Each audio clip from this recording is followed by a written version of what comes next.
प्रिय बंधुओं, आज मैं आपके सामने राजा बाली के बारे में अपने विचार व्यक्त करूंगा। राजा बाली किष्किंधा के नरेश थे। ये बात उस समय की है जब हनुमान जी किष्किंधा में रहते थे और त्रेता युग था। राजा बाली ने भगवान ब्रह्मा की तपस्या करके उनसे एक ये वरदान अर्जित कर लिया था कि हे भगवान, यदि कोई मुझसे लड़ाई करता है तो उसकी आदि शक्ति मुझे प्राप्त हो जाए। ब्रह्मा जी ने उसको ये शक्ति दे दी थी कि वो जिससे भी लड़ेगा उसको आदि शक्ति मिल जाएगी। शक्ति को पाकर वो इतना मद में आ गया था कि वो उत्पात मचाने लगा था।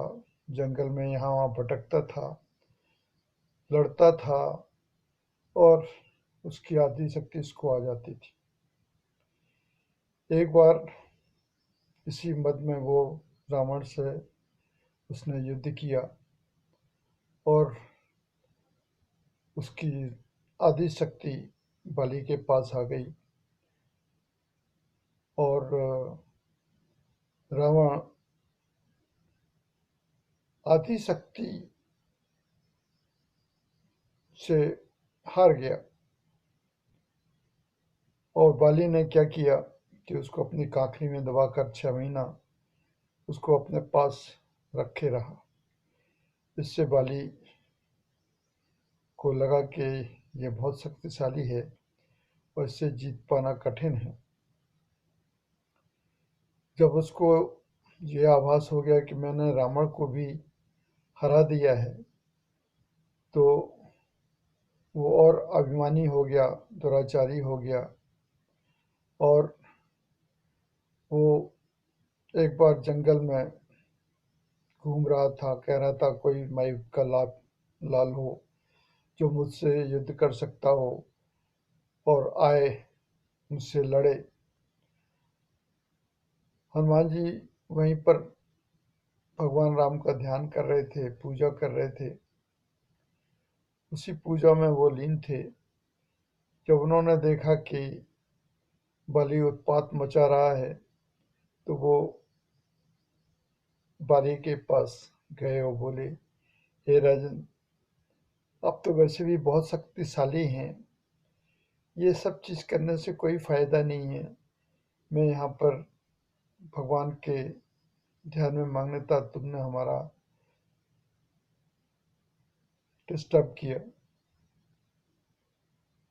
ये सुनते ही बाली को क्रोध आया। उनका, ठीक है, चलो तुम अपने राम को बुला के लाओ, हम उससे युद्ध करेंगे। अगर तुम्हारे में दम हो तो तुम हमसे युद्ध करो।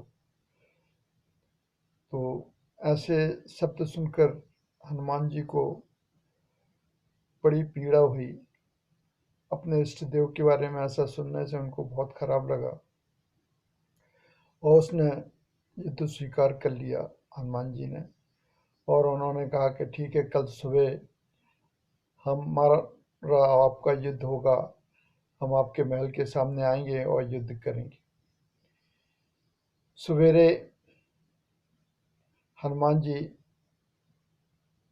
चलते हैं युद्ध के लिए तो रास्ते में ब्रह्मा जी मिलते हैं और बताते हैं कि हे हनुमान, आप कृपया करके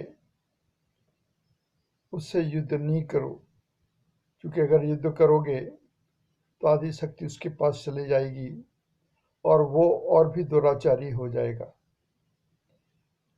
अतः आप युद्ध नहीं करिए। हनुमान जी ने कहा कि मैं अगर युद्ध नहीं करता हूं तो संसार क्या कहेगा कि इष्ट देव को ललकारा और हम शांत रहे। मैं नहीं चाहता कि इस प्रकार की भावनाएं संसार में आए। तब हम ब्रह्मा जी ने कहा, ठीक है, आप युद्ध करिए, लेकिन केवल 10% शक्ति ही अपने साथ लेते जाइए और उससे युद्ध करिए। बाकी आप अपने इष्ट देव श्री राम के चरणों में रख दीजिए और वापस लौटकर उसको पुनः ग्रहण कर लीजिए। हनुमान जी जाते हैं और बाली से युद्ध करते हैं। उनकी आधी शक्ति अर्थात पांचवा हिस्सा उसको मिल जाता है। उससे उसको ऐसा आभास होता है जैसे उसकी नस फट जाएंगी और वो शरीर नष्ट हो जाएगा। तो ब्रह्मा जी उसी वक्त आते हैं और कहते हैं कि बाली, तुम हनुमान की शक्ति को नहीं पहचानते हो, वो साक्षात शंकर के स्वरूप हैं, उनसे युद्ध नहीं करो और उनसे क्षमा मांगो, नहीं तो तुम्हारा शरीर नष्ट हो जाएगा।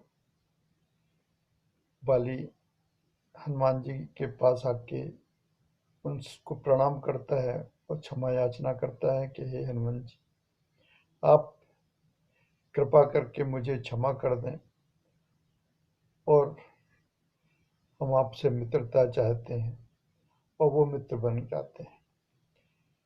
इस कहानी से अपन को ये शिक्षा मिलती है कि आदमी जो स्वस्थिति में है वो भगवान के नज़दीक रहता है, और जो परिस्थिति मतलब जो विकारों से ग्रसित रहता है, जो इगोइस्टिक रहता है, वो जो है उसकी शक्ति क्षीण होती जाती है विकार की वजह से, और उसके हारना पड़ता है।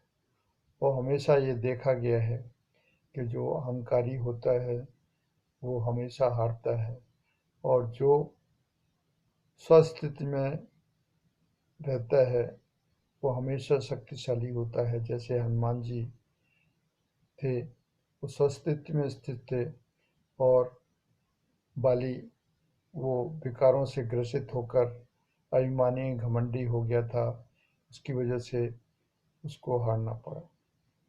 इस शिक्षा से आपको क्या आभास हुआ, आप कृपया अपने कमेंट में डालिएगा। आपसे निवेदन है कि ये हमारा वीडियो आपको कैसा लगा। हमारे चैनल में सब्सक्राइब कीजिए, साथ ही बेल आइकन दबाकर अपने कमेंट ज़रूर दीजिए ताकि हम आपको और नए वीडियोज़ अपडेट करते रहें। धन्यवाद।